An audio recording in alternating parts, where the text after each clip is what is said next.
Symonds वाला case तो वही फेमस सा केस है। साइमंड को उसने गाली निकाल दी थी। साइमंड को समझ में आया कि इसने मुझे मंकी कहा है, उसने मंकी नहीं कहा था, उसने तो अपने वाली गाली निकाली थी। मामला जब रेफरी के पास गया, पंजाबी में गालियां निकाले, पूछा भाई कि तूने इसको मंकी क्यों कहा, और साइमंड्स को पता नहीं चला कि इसने मां की कोई गाली निकाल दी अपने को, लगा इसने मुझे मंकी कहा, ये रेशनल है, नस्लवाद को बढ़ावा देने वाली बात है।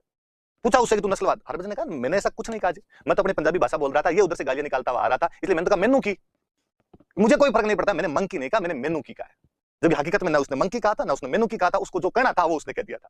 तो वो बाद में इंटरव्यू में खुद ही बता रहा था कि मैंने ये कहा था उसको। तो मुझे लगा यार पंजाबी इस मामले में यूं खतरनाक है, तो कम से कम ये तो पूरी तरीके से गालियां व्यक्त करने वाला मामला एकदम से इस भाषा के अंदर, तो पर वहां की वो जो लिखने वाली कल्चर है वो पूरी तरीके से खत्म कर दी गई। वहां पर इस प्रकार का कोई वो जो सिखिज्म का प्रभाव या पंजाबी का जो प्रभाव था वो पूरी तरीके से खत्म हो गया।